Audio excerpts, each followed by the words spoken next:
Fala pessoal, tudo bem com vocês? Sejam muito bem-vindos e hoje é o nosso primeiro podcast e eu fico muito feliz por isso, porque os primeiros não deram muito certo, a gravação não estava muito legal porque estava apenas com o microfone e aí eu fui descobrir que o áudio só é captado aqui e não aqui também. Bom, hoje nós estamos entrevistando a minha irmã, que é conhecida pela doutora Joyce, ela é formada em medicina e ela está aqui hoje para contar um pouco da história dela, um pouco da trajetória dela para chegar até aqui. Só que o foco principal não somos eu nem ela. O foco principal é introduzir Jesus nessa conversa, beleza? Então bora lá.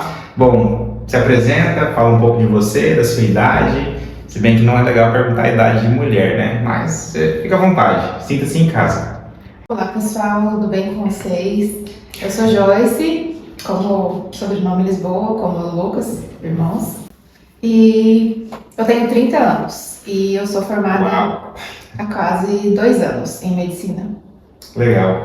E conta um pouquinho da sua história, do que você foi fazer na Bolívia, qual foi a sua trajetória por lá, por que a Bolívia?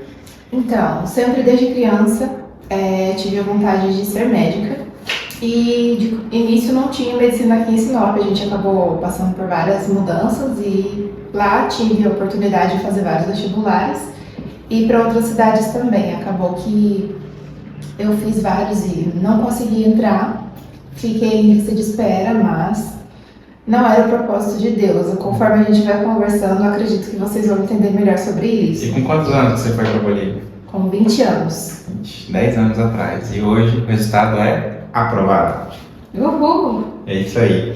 E quais foram as maiores dificuldades que você enfrentou, desde a mudança, a adaptação com a comida, a cultura, um novo idioma? Fala um pouquinho disso tudo. De início, foi muito difícil a questão sobre ficar longe da família.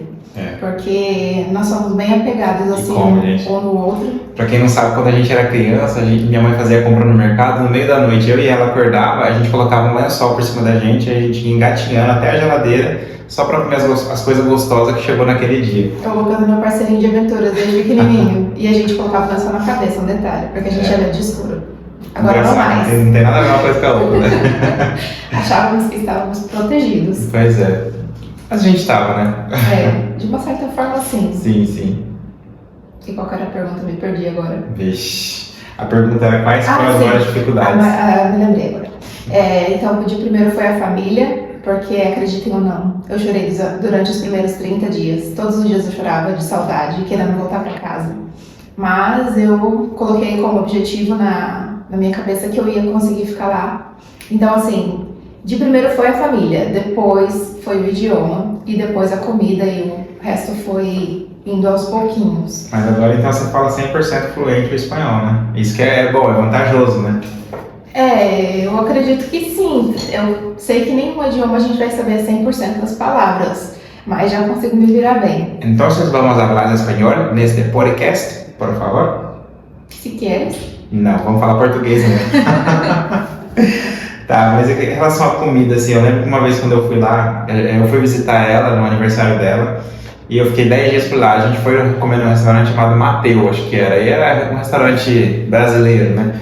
Falava que era picanha, mas era uma carne esquisita lá, mas era boa. E como é que foi a adaptação com a comida? Você provou alguma comida local, alguma coisa que te marcou, assim, em relação a isso? Provei. Eu tava bem assim, no início relutante, resistente a toda mudança. Mas depois eu me libertei, assim, digamos. Eu comecei a experimentar outras comidas, passei mal algumas vezes, porque é tudo bem diferente. Só para vocês saberem como é que é um pouco da alimentação por lá, quando você vai em alguma feira, eu quero tomar um suco. Você compra suco na feira com maior facilidade, mas você pega o suco de um balde que as pessoas estão vendendo no meio da rua. E aí eles usam uma canequinha, que é a mesma mão que eles usam para pegar o dinheiro. Eles usam para poder pegar o suco também. É um pouco nojento, né? É bastante. Né? Não é, como é que fala, não querendo falar mal de lá, mas é o costume que eles têm, o hábito deles é assim. É a Índia das Américas, né? Tá, e agora você falou... e a comida é diferente. Oi, bati no microfone, desculpa. Tá, a comida diferente, eu gosto de várias comidas locais, aprendi a gostar muito. Eu gosto muito do choripan, que é o pão com vinagrete, linguiça. Já ouvi falar disso aí. Os polhos, que tem vários molhos com frango. Ixi, é muita comida. Arepa. Eu sou apaixonada pelas coisas. O que é arepa? Arepa é uma farinha de milho que eles fazem com uma panquequinha com queijo. É bem gostoso. Agora falando assim um pouco que você já começou a dar risada, começou a falar da cultura, essas coisas, o que você lembra de algo engraçado que você viveu lá na Bolívia que marcou assim pra você? Nossa, foi a pior gafe que aconteceu comigo, a coisa mais tensa que aconteceu, que vem na sua cabeça assim que eu te faço essa pergunta e você já começa a dar risada. O que é? Do primeiro dia que eu tava lá. Por quê? Certeza, porque eu e o Gilson, que é o meu esposo, nós fomos com meus pais pra lá. E chegou lá, fomos procurar um conhecido do meu pai, que ele iria conversar a respeito de universidade, as coisas, e ele passou um endereço para nós. E um detalhe, nós não sabíamos falar espanhol, pegamos um táxi para poder chegar até lá. O lugar não era muito perto de onde estávamos hospedados lá no hotel. E eu sei que o homem falava assim, está lejos, e eu, no meu entender, eu falava, pai, calma, a gente está chegando, lejos significa perto, eu lembro disso na escola, e lejos é longe. Então, ele estava mais perdido do que a gente. E eu sei que eu, até hoje, não consegui entender como a gente chegou naquele lugar. Mas demorou essa trajetória? Umas 2 horas. Sério? Uhum. E para quem não conhece Santa Cruz, que foi a cidade onde ela morou, é uma cidade cercada por avenidas que formam anéis em volta da cidade. Lá eles chamam isso de anilhos, né? Isso. 10 anos atrás, na Bolívia, era completamente diferente, mas falo pra você, acho que de uns 5 anos pra cá teve um desenvolvimento muito grande. Evoluiu muito. E qual foi o motivo desse desenvolvimento? Eu acredito que boa parte somos nós brasileiros e outras pessoas que acreditaram que lá poderia evoluir bastante para a questão de arquitetura, engenharia. Então é uma cidade universitária e o pessoal investiu bastante lá. Isso é bom. E agora a pergunta que não quer calar. Você sendo cristã, eu quero que você fale um pouquinho sobre como é o cristianismo na Bolívia. Então, eu percebo que existem bastante pessoas religiosas, mas a grande maioria eu vejo como católico lá. Não vejo assim com tanta frequência as pessoas falarem que são evangélicas. Então, eu vejo assim, inclusive, acredito que eu, por ter tido eu estudei numa universidade católica, né, então, claro que vai ter mais católicos do que evangélicos lá, mas eu percebo que a grande maioria das pessoas que eu conversava, fazia amizade nas ruas, eram católicas. E você sentia alguma dificuldade em falar de Jesus ou alguma coisa assim? As pessoas comentavam sobre Cristo ou tinham uma certa dificuldade em entrar nesse assunto ou não? Era tudo tranquilo? Não, apesar deles serem de religiões assim diferentes, todos eles têm o mesmo amor por Jesus. Não vi dificuldade em relação a isso e eles têm um amor muito grande, uma devoção muito grande por seguir a trajetória de Jesus. Eles são bem fiéis nessa questão. Então você não teve, nesse momento todo, você não teve nenhum momento de dificuldade em falar sobre Cristo para alguém lá? Nenhum momento, nada que tivesse assim contra você ou contra o Cristo, né? Não senti essa dificuldade. Eu me senti, por incrível que pareça, muito acolhida por todos em relação à parte de religião de todas as pessoas que eu conversei. Então, falando sobre perseguição, lá não tem, lá é tranquilo, pregação do Evangelho. É tranquilo, eles respeitam muito uns aos outros em questão assim, de religião. Então, gente, se você tem o sonho de ser um missionário, vai para a Bolívia. Lá você tem facilidade em falar de Cristo para as pessoas e as pessoas precisam conhecer o verdadeiro Evangelho. Sim. E é isso aí. Outra pergunta que eu queria te fazer é, falando em evangelismo agora e amor por almas, eu quero que você fale uma experiência que você teve que falar de Jesus com uma pessoa, que você abordou essa pessoa foi muito receptiva com você e teve um resultado positivo, mas não por causa de você, mas por causa do Espírito Santo que habita em você. Como foi essa experiência, se você teve ela? Conta um pouquinho com detalhes, por favor. Quando eu estava no meu 2º ano de faculdade, eu era monitora de anatomia. E sempre às terças-feiras eu sentava lá próximo do laboratório de anatomia e esperava o professor e os alunos chegarem. E aí, um desses momentos que eu estava esperando, apareceu uma coreana, mas que já morava na Bolívia há muito tempo. E ela me abordou e perguntou se ela poderia falar de Jesus para mim. Eu disse que sim, que eu sempre fui cristã, então eu aceito as pessoas falarem de Jesus para mim. Qualquer palavra é importante, uma oração também sempre é bem-vinda. E eu sei que ela me convidou para fazer um estudo bíblico com ela a partir de todas as terças-feiras seguintes que eu iria nas próximas semanas. E com isso ela me incentivou a evangelizar as pessoas da faculdade também. E com isso foi muito interessante que eu fiz amizade com uma das meninas que é amiga minha até hoje, o nome dela é Silvia.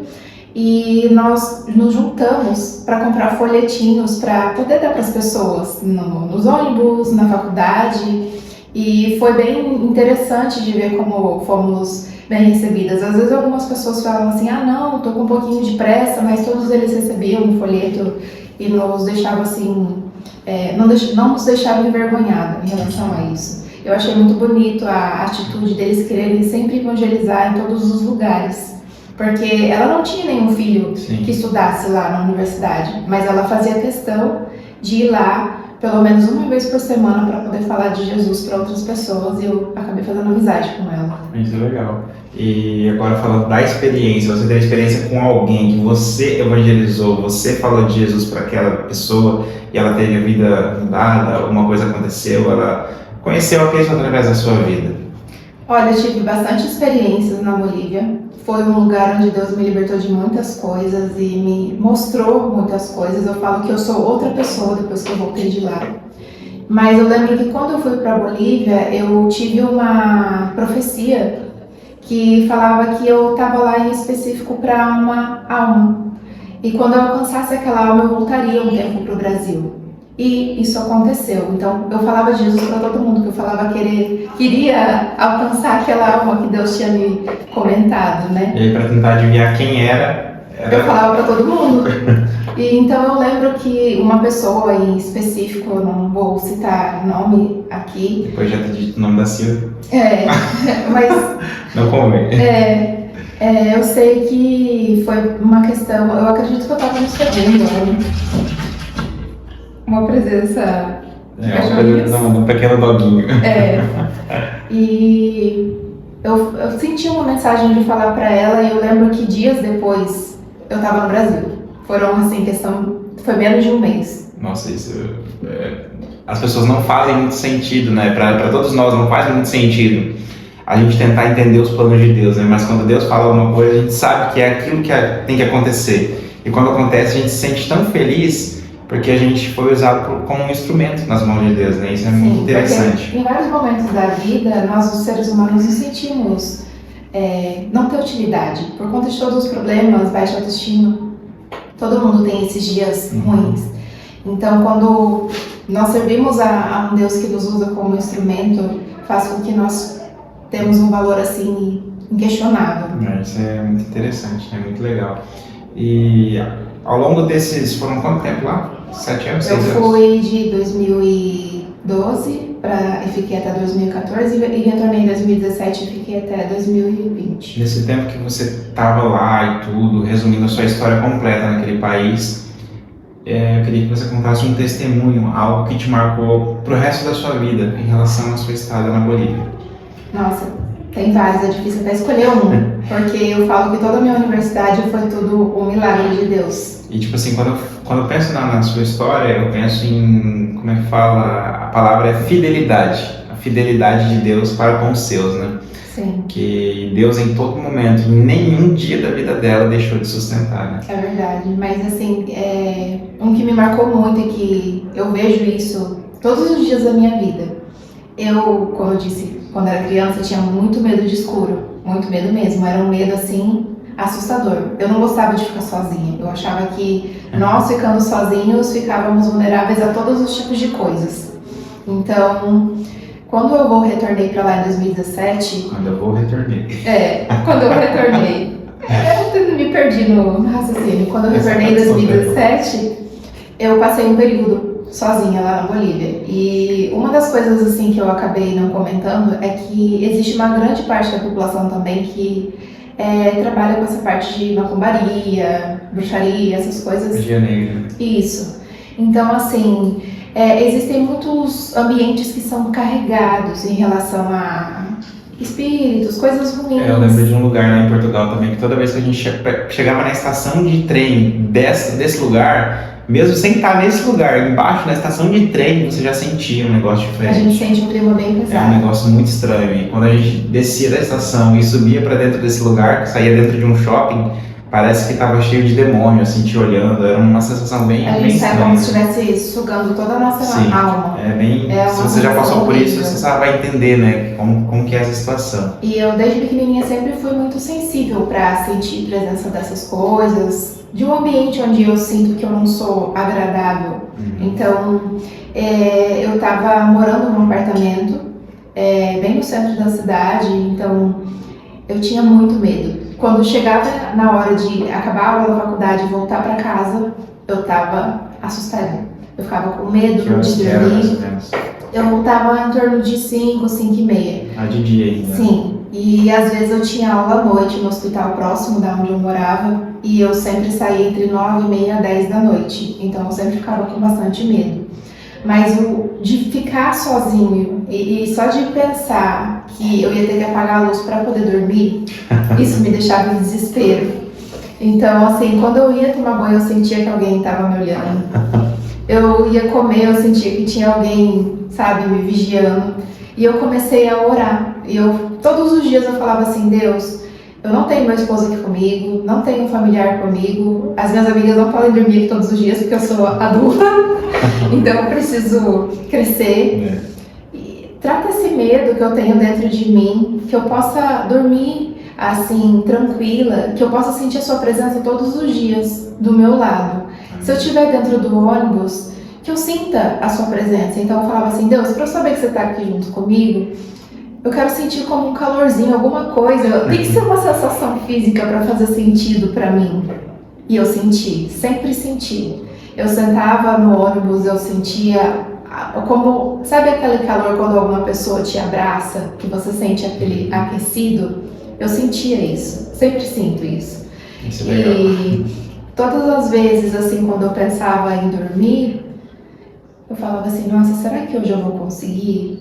E aí eu começava a orar. Eu apagava a luz e começava a vir os pensamentos de medo. E quando eu menos esperava, eu dormia. E aí... Legal. E os dias foram passando e todo o medo que eu tinha foi embora. Isso é o cuidado de Deus com seus filhos, né? Então hoje, assim, eu dormir no escuro pra quem me conhece da Joyce quando criança, é um grande avanço, digamos assim. E pode parecer uma coisa muito simples para outras pessoas, mas para quem tem um medo de alguma coisa e esse medo ser superado é algo tremendo. Eu vejo que é um cuidado. Da forma que aconteceu também, de uma forma sobrenatural, né? Não foi por forças suas. Sim. Foi porque ele estava lá e ele está presente aqui também. Isso, e uma das coisas que eu queria até comentar, porque quando o Lucas casou, eu fiquei super triste que eu não estava aqui presente, né? E isso foi um dos dias que eu chorei bastante. E eu lembro que eu estava debruçada assim na cozinha, no balcão. Eu falei assim, Deus, eu estou muito triste, eu não sei nem o que falar. Eu posso sentir o seu abraço? E eu lembro que eu chorava, as lágrimas assim pingando, e eu senti uma pessoa me abraçando. Detalhe, gente, quando eu e a Joyce, a gente é muito unido, né? Aline, se você estiver ouvindo isso, a gente também é muito unido, tá? A gente ama. Mas assim, eu e a Joyce, a gente ficou um bom tempo sem a gente se ver, porque antes de eu me casar com a Camila, a Joyce já tinha retornado foi pra Bolívia, né? E logo que eu e a Camila casamos, 2 meses depois, a gente foi embora para Portugal. E a gente só retornou quase 3 anos depois. E a gente nem sabia se a gente um dia ia voltar ou não, né? Sim. E isso foi o que pegou, assim. Só que quando a Joyce veio e eu vim também, deu tudo certo, a gente conseguiu se abraçar, foi emocionante. Foram uns 3 anos longe um do outro, igual como eu comentei com vocês. Acho que foi mais de 3 anos. Nós sempre fomos muito grudados, muito. Então, assim, foi bem difícil esse tempo de ficar longe. Apesar da distância, a gente se falava o tempo todo. Isso é legal. A gente é sempre unido. Assim. Agora sim, a gente já tá chegando ao fim já, eu queria te perguntar o que você diria para a Joyce de 5 ou 10 anos atrás, uma mensagem que se você pudesse dar para você mesmo, o que você diria? Não se preocupa com o amanhã. Deus está cuidando de cada detalhe. E eu falo isso não só para a Joyce de 5 anos atrás, mas eu falo para a Joyce de hoje e do futuro também. Porque com os problemas que a gente tem no dia a dia, muitas vezes a gente deixa a nossa fé enfraquecer, porque Deus nunca nos abandona, nós que abandonamos a presença de Deus. É verdade. Então, fique firme que Deus está cuidando de tudo, descansa no Senhor e aproveite o momento que você está vivendo na vida, porque como nós sabemos, né? É o presente que Deus nos dá de estar com as pessoas que amamos, de passar bons momentos, e isso para mim é o mais importante. Eu ia perguntar para ela se ela podia deixar uma mensagem para as pessoas que estão assistindo, que estão ouvindo, mas essa mensagem que ela deixaria para ela mesma já serviu para cada um de nós, né? Foi bem forte e nem preciso mais falar nada, né? Bom, a gente chegou ao fim do nosso podcast e esse foi o primeiro de muitos que vão vir. E a tendência é melhorar na edição, melhorar no som, melhorar na imagem, melhorar no ambiente aqui também. Porque a gente está gravando com um quarto fechado, cheio de cadeira aqui para não dar tanto eco. Mas é isso aí, a gente tem que fazer com o que a gente tem, né? Então que Deus abençoe a sua vida. Joy, muito obrigado por estar vindo aqui com a gente. Já está gravando aqui e teremos próximos. Sim, pode me convidar que eu volto sempre. É isso aí. Não tem timidez. E sobre a Bolívia é isso, gente. Se vocês quiserem aprender um pouquinho mais, o perfil dela vai estar aqui embaixo aparecendo. E segue ela lá no Instagram e me segue também. Lembrando, a Joyce é youtuber também. Ela tem um vídeo com mais de 100 mil visualizações. Pois é. Só que ela não usa mais o canal. O meu canal tem que voltar. Mas é isso aí. Deus sabe todos os propósitos, né? Se ela parou o canal é porque alguma coisa ele tinha com ela fora do canal. Então, se ela decidir voltar com o canal, se algo voltar futuramente, é porque Deus vai estar mandando também. Amém. Amém? Bom, que você seja abençoado e muito obrigado por ter acompanhado até aqui com a gente. Deus abençoe muito sua vida. Tchau. Tchau.